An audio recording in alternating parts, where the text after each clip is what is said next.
The autumn rain hammered against the windows of my cottage in Portland, Oregon, creating an eerie soundtrack to what should have been an ordinary Tuesday afternoon.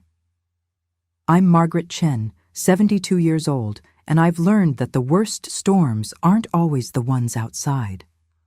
My 8-year-old granddaughter, Sophie, sat across from me at the kitchen table, her small fingers trembling around a cup of hot chocolate I'd made to warm her up.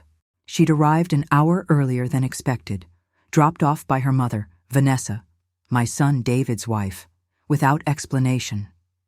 Just a hurried, "Emergency at work, she'll explain," before the car sped away. But Sophie wasn't talking. Her usual brightness had vanished, replaced by hollow eyes that seemed to carry secrets far too heavy for a child. I tried asking about school, about her friends, about the new puppy next door.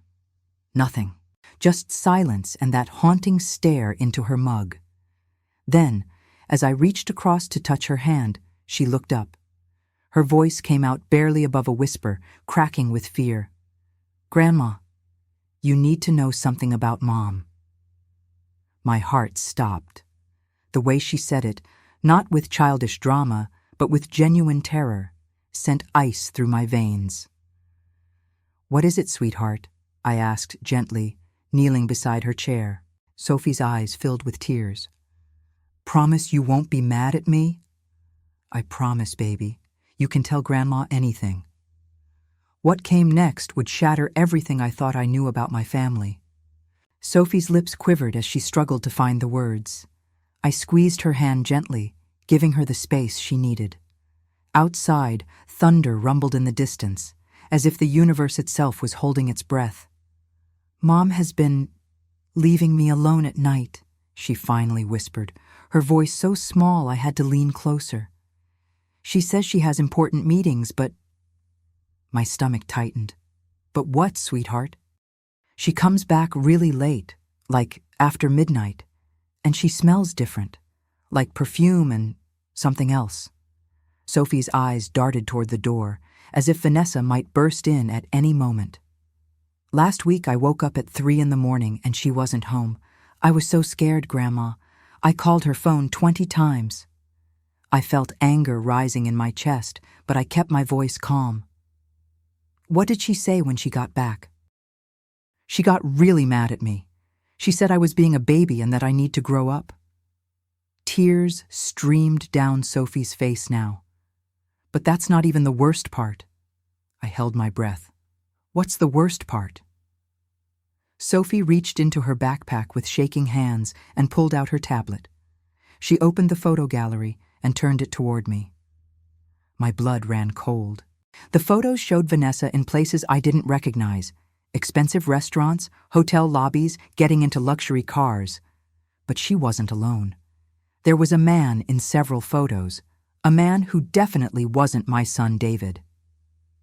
"I took these by accident when I borrowed her phone last month," Sophie said.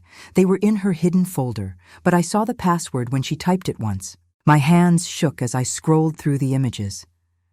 The man appeared to be in his 40s, well-dressed, with an arrogant smile that made my skin crawl. In one photo, his hand rested possessively on Vanessa's lower back. In another, they were laughing together at what looked like a private yacht party. But it was the last photo that made me gasp. Vanessa was kissing him, not a friendly peck, a passionate, unmistakable kiss outside what appeared to be a penthouse entrance in downtown Seattle.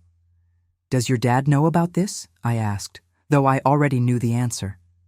Sophie shook her head violently. "No, and Grandma, you can't tell him.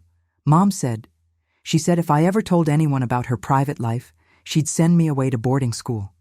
She said Dad would believe her over me anyway." The manipulation, the threats.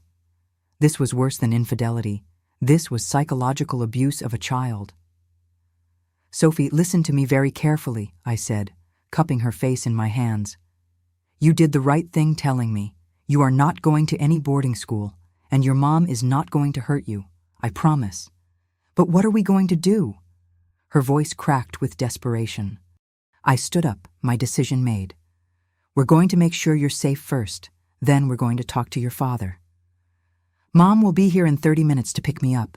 Sophie said, panic rising in her voice. She texted me. 30 minutes. I looked at my granddaughter's terrified face, at the evidence of betrayal and manipulation on that screen, and I knew what I had to do. I reached for my phone, but before calling David, I needed to document everything.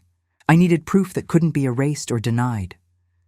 Sophie, I need you to send those photos to my phone right now, I said, my voice steady despite the storm raging inside me.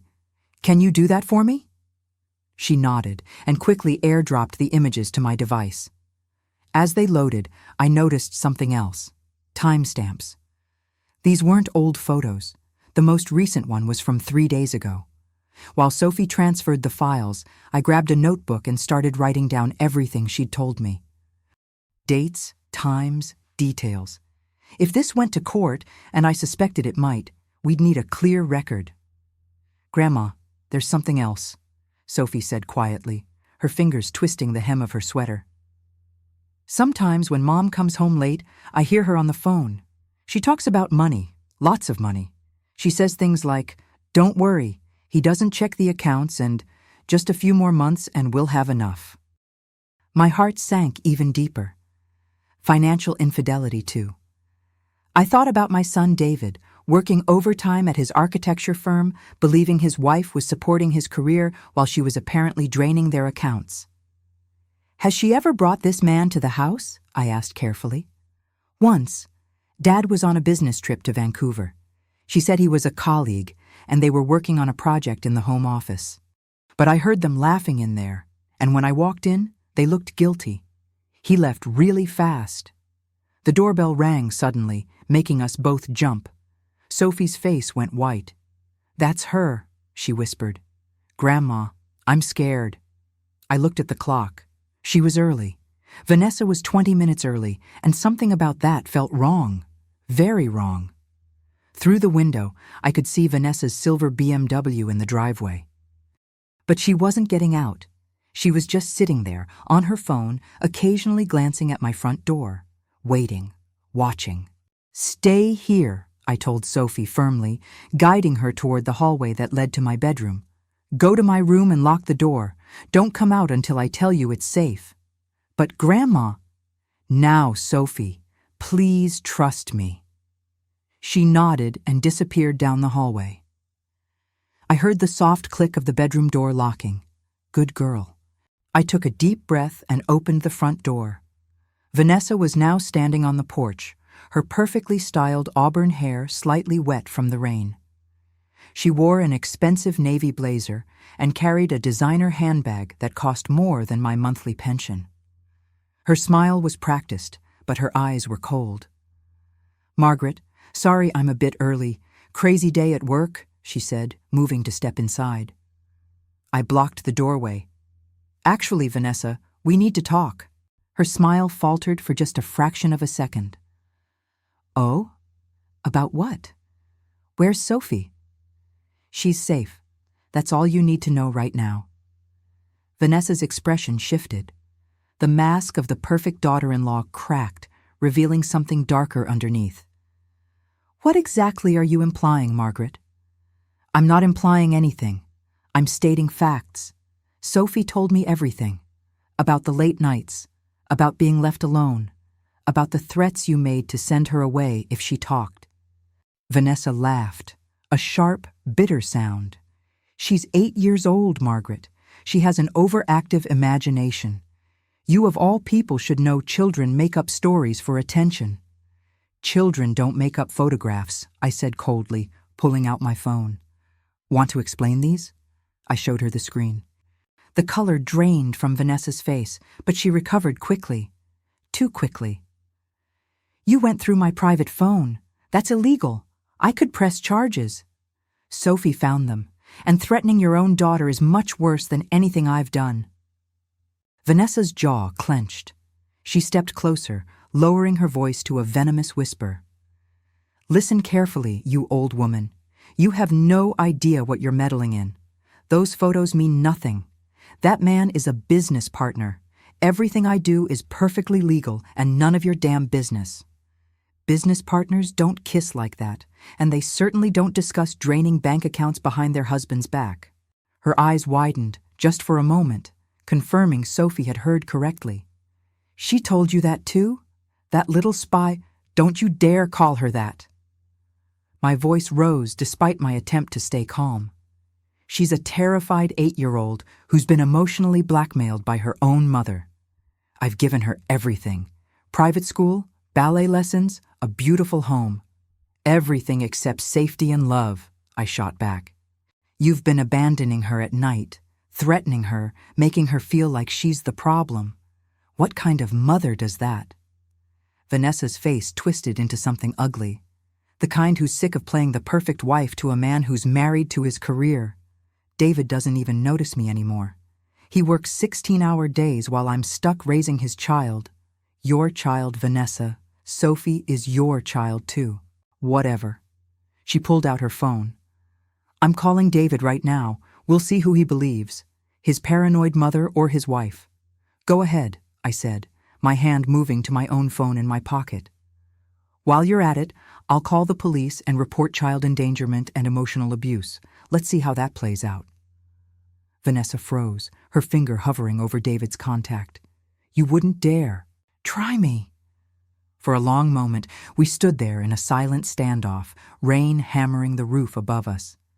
Then Vanessa's phone buzzed. She glanced at the screen and her face went pale. Who is it? I asked. She didn't answer, but I saw the name on her screen before she could hide it. Richard, delete this. Richard wants you to delete something? I asked, my voice dripping with accusation. What exactly are you two planning, Vanessa? She quickly locked her phone screen, but the damage was done. Her hands were shaking now, and I could see the panic spreading across her face like wildfire. It's not what you think. Then tell me what it is. Because right now, it looks like you're having an affair, stealing money from your husband, and psychologically torturing your daughter to keep it all hidden. Am I missing anything? Vanessa's composure finally shattered. You don't understand. Richard and we're in love. Real love. Not the dead marriage I have with David.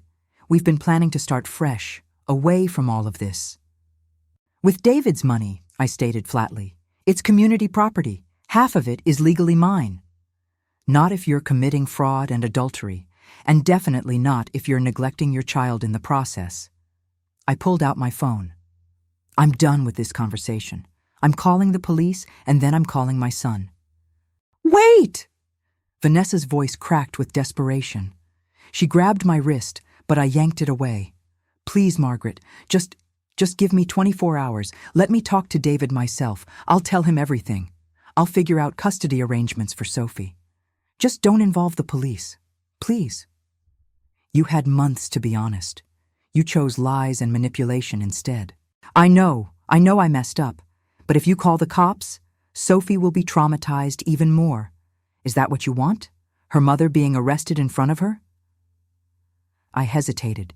She had a point, but I also knew manipulation when I heard it. This woman was desperate, cornered, and dangerous. Before I could respond, I heard a sound that made my blood run cold, my bedroom door opening. Sophie's small voice called out, "Grandma? I heard yelling. Are you okay?" Vanessa's head snapped toward the hallway. "Sophie, baby, come here. Mommy needs to talk to you." "No," I said firmly, stepping between them. "Sophie, stay where you are, sweetheart." But Sophie was already walking down the hallway, her small frame appearing in the doorway. When she saw her mother, she stopped dead in her tracks, fear flooding her face. "Sophie, honey, Grandma is confused," Vanessa said, her voice suddenly syrupy sweet, a tone that made my skin crawl. "She's old and doesn't understand modern relationships. Why don't you come home with Mommy and we'll forget all about this silly misunderstanding?" Sophie looked at me, then at her mother, her eyes brimming with tears. "I don't want to go." "Excuse me?" Vanessa's mask slipped again. "Sophie Marie, I am your mother. You don't get to decide." "Actually, she does," I interrupted. "And right now, she's telling you she doesn't feel safe with you. That should tell you everything." Vanessa's face contorted with rage. She pulled out her phone again. Fine. I'm calling my lawyer. You'll be hearing from him about grandparents' rights violations and parental interference. You're going to regret this, Margaret. The only person with regrets here is you, Vanessa, and they're about to multiply. I pressed the emergency call button on my phone. Within seconds, the operator answered. 911, what's your emergency? I need to report child endangerment and emotional abuse, I said clearly. My eyes locked on Vanessa. A minor has been left alone repeatedly, threatened by a parent, and is currently afraid to go home. Vanessa's face went white. You crazy bitch!